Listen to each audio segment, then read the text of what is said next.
Hello everyone, I'm at a place I've never been to in my entire life. It's called Quarrington Hill. There's the village at the end of the road.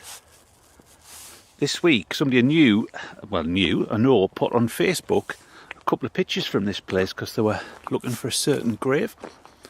And when I saw the pictures I thought, I've got to come here. So I finished work and I've had a drive over here. Just for anybody who doesn't know, you might be able to hear a hum in the background. That's the A1. We're only about 2 miles from the A1 in County Durham. I can actually see that great big Amazon building at Bulburn just in the distance. But look at that, how wild. Looks like something from out in the USA, some abandoned graveyard. It's a lovely day. Shame there's no sun, but it's not too cold. There's a huge big quarry on the other side of that hill, down in the bottom. But just look, there's a couple of old bits here. There's a new bit at the back.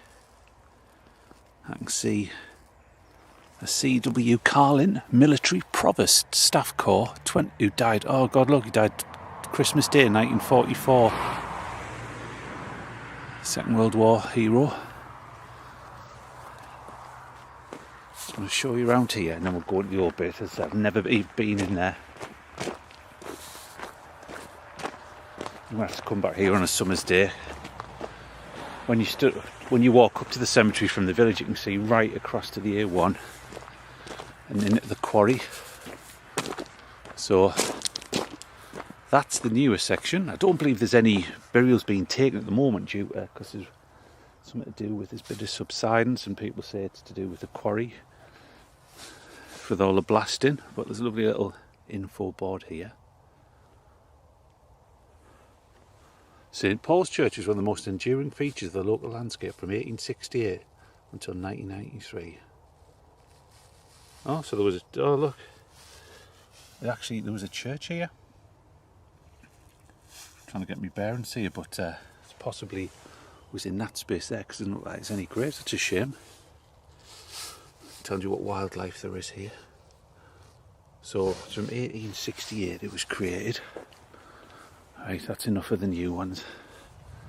Let's have a look in here. The other bits maintained, but all these old bits aren't, which I think just adds something special to it. Look at this. Where do you start? Where do you start? I can see why that person couldn't find the headstone they were after. I'll try and follow the paths through. Look at this. I don't know if you can hear it there. That is the noise from the A1. Oh, at least there's a footpath through here. Try and get me bear and see what era we're looking at. That looks 1960s, those ones. And the ground isn't even whatsoever. So not the easiest to walk about. And obviously you can't see the hidden bits of the burial grounds as well.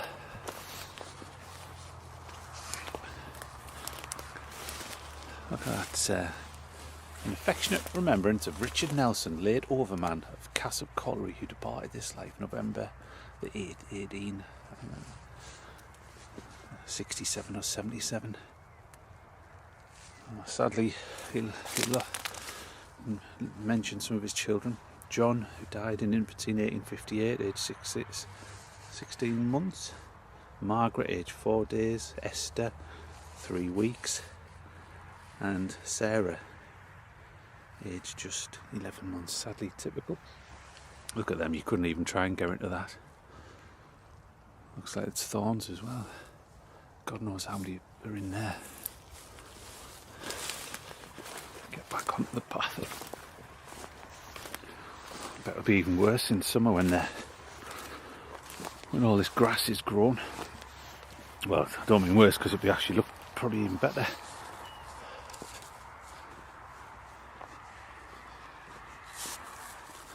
Guess at one time this would have been well maintained when the church was here. That one couple in the distance. Once I've finished, I'm going to take some pictures and post them on my Facebook later.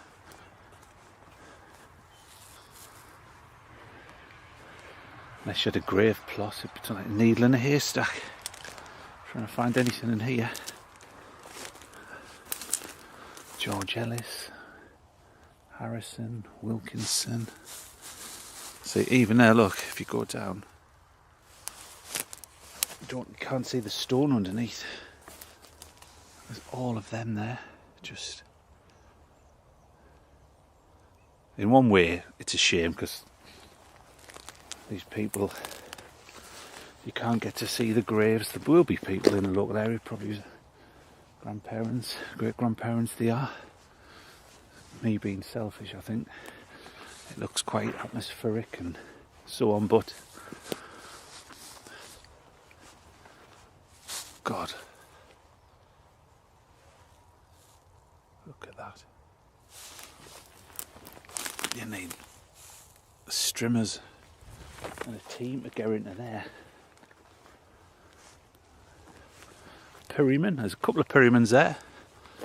Of Quarrington Hill, and there's a Perryman behind as well.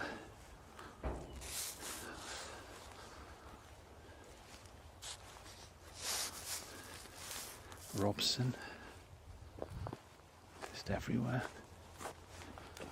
I think this is one of my favourite ones I've ever been to so far on this journey of exploring cemeteries. Who we've got there? Our Applegarth East Yorkshire Regiment, died 6th of December 1914, aged 33. With a casualty of war. That must be his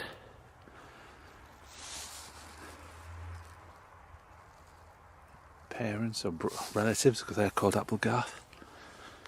That's one of those lovely porcelain memorials. Who's behind this one? Fenton, accidentally killed at Windleston Colliery. For anybody who doesn't know, we're in the heart of the Durham coalfield.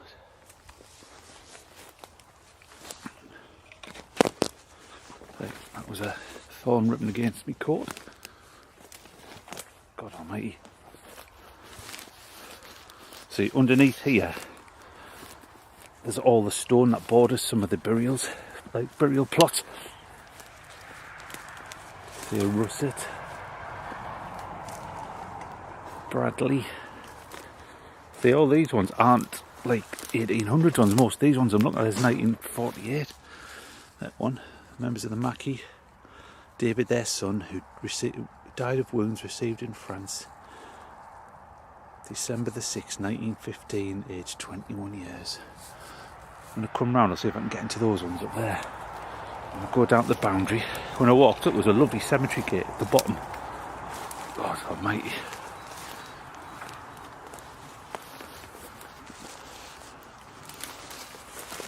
Ow! Fuck. You get wrapped around your legs.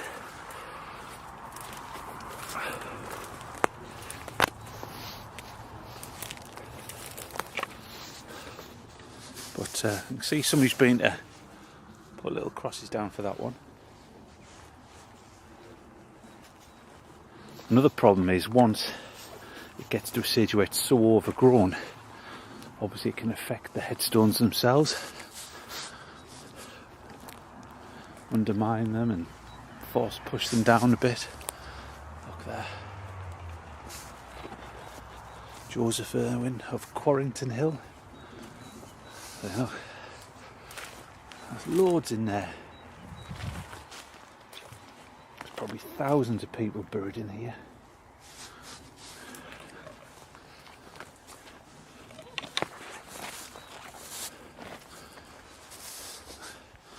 Looks like somebody's been tramping down this bit to see something.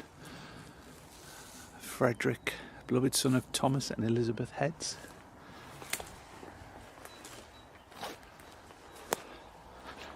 That's what I mean about these like stone things which are all over the place. You need to trip over on them.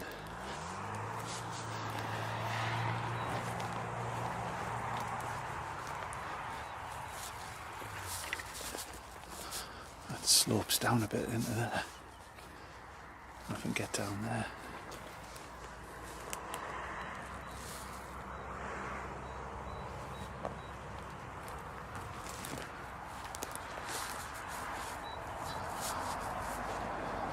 There's a few here, I might be able to see these because it doesn't look too overgrown there.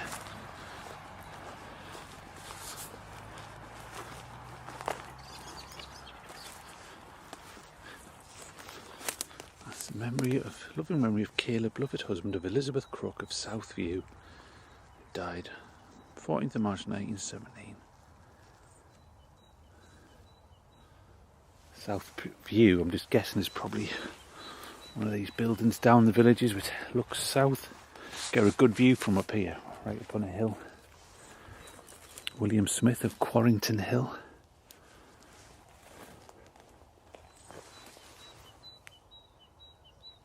How peaceful. That's that end gate I like.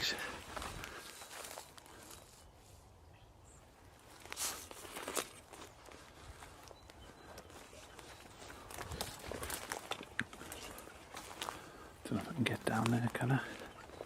There's a couple of headstones down there, close to that wall. I think I'll see if I can get them, because there's quite a few up here I haven't looked at.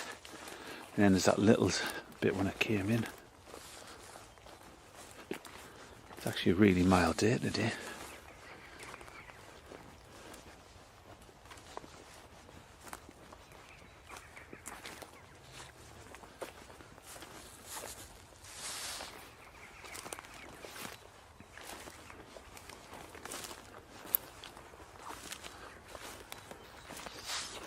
If I get the chance and manage to take some photos, I'm going to do a post on the Beautiful Britain Facebook group. So if you want to have a look at them, that'll probably be on there later on today. Once I've got home and tidied up. Elizabeth Graham. A few more up here. Another stone. Another stone underfoot. You can easily twist your ankle here. Should be alright once we're up this bit here. See, somebody has been tramping around in here. There's a few in here. Have a look in here. A couple of little graves I see all over there as well.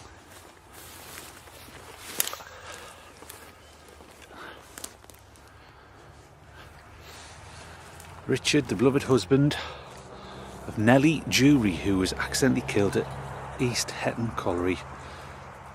34-year-old, and also a son mentioned. That one looks quite kept. That's been maintained and cleaned up. But where would you start trying to do this?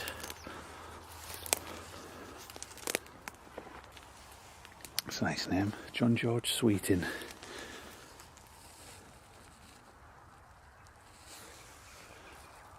Oh, God. James Smales, who fell asleep 19th of January 1938, age of 6.5-year-old, with a common epitaph, safe in the arms of Jesus. I'm not even going to try and go into that. I'm going to walk round to the front.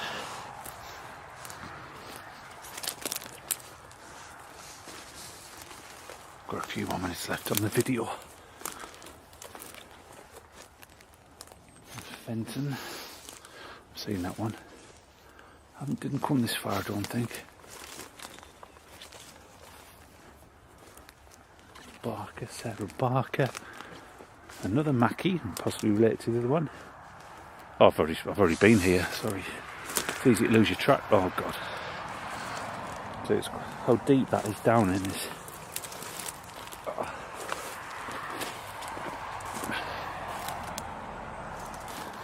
Peter, if you're watching, I can see how you couldn't find anything in this place. Like a jungle. But you must have trod down some of this grass, which has helped us a little bit. Ernest William. There's a rider of Old Cassop.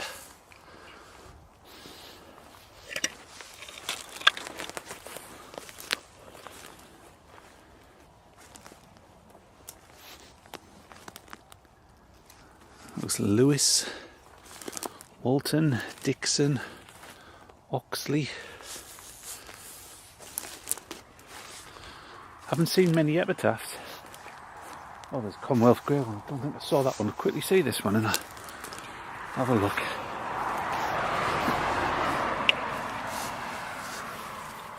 Robert Seaton. There's a few over here. We'll see if we can get these.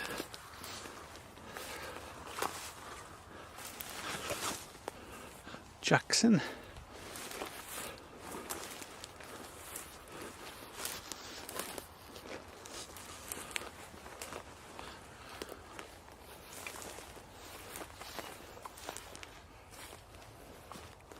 Be careful when you put your foot down.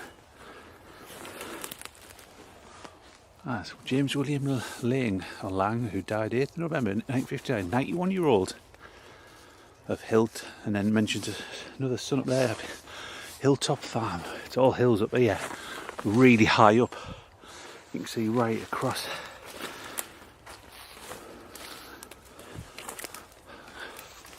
I'd be like to get out of here. Lydia Robson of Quarrington Hill. John Oxley of Parkhill Farm, Coxall, it's just a couple of miles away. I love the memory of Nellie. Looks like W&M Richardson, 1908, aged 6 years. He's a marshal. See, somebody's been coming along and tidying up the Commonwealth Grave ones, thankfully. John Eslick, never seen that surname. Royal Field Artillery, 11th of January 1919, aged 27. And then there's a Kell there. Just see if I can go across to this old one. I've got about a minute and a half left.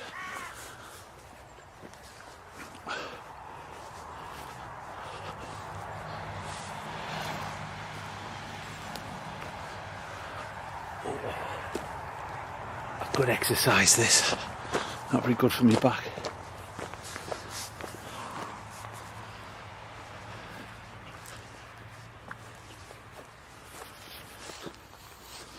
Wash these, Gene. Oh, that's horrible, that. Treasured memories of, I think that's Bailey or Bawley, but Darlington, son of, I think, William and Elsie Wilson, died December the 24th, 1951, aged 4 years and 11 months on the eve of his 5th birthday. God, look at that, he died on Christmas. Must have died on Christmas Eve. So I don't know if that meant his birthday was the day after. Anyway, I'm going to end this video now. Thank you very much for watching. And if you do like, give it a like, please subscribe, and go on Beautiful Britain tonight. You might see some of the photos. Thank you very much.